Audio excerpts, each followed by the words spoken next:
Brother Michael will be bringing icons of Mother Olga tonight that we had printed up. That icon was written by a woman that I know, and she was one of the first people Mother Olga appeared to. And she had been raised, born in a brothel, and raised in a brothel and was stuck there until she was 21 in New York City. And of course, she was a mess by that time. And then she found orthodoxy, and that was very, incredibly powerful thing for her life. But then one night she had a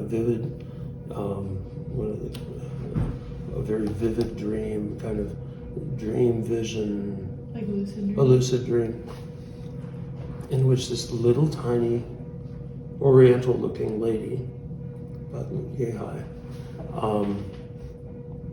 who didn't speak English, came and loved her and led her by the hand into what she later found out was a traditional Yupik house, Yupik Eskimo house, because Mother Olga was Yupik, which was a log cabin covered by sod, out into the tundra, out the back door of the house, to the Mother of God, who was there, who healed her.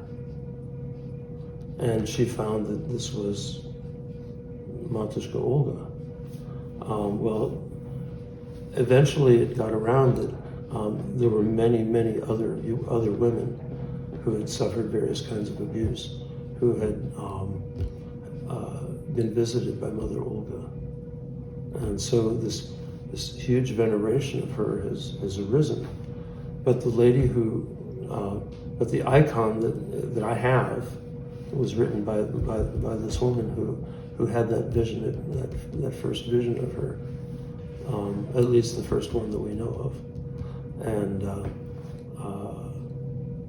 it's very, when I went up to Alaska to do a panakita at her grave, the icon was on the grave, and then it was given to me, which was a rather nice gift, I dare say.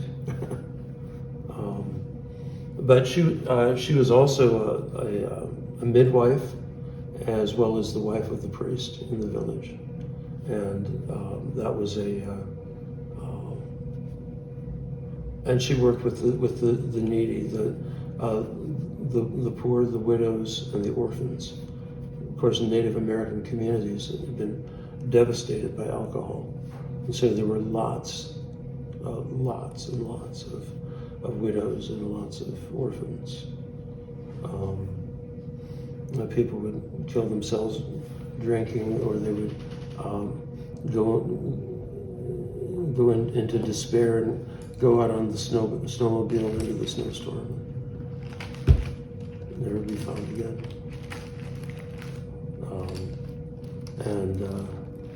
But Mother Olga was a person who brought hope and who brought joy to those people. And she was a mom. She had six kids. I met all of them. And when my assistant was holding the icon, when people were coming up, kiss the icon, and then get a blessing, a couple of the ladies gave the icon a big smooch and said, "That's my mom." Do you imagine? Anyway, so it's important, very important, to take a personal inventory of resentments and to work on them. And forgiveness does not mean that it doesn't diminish you at all. In fact, it raises you up.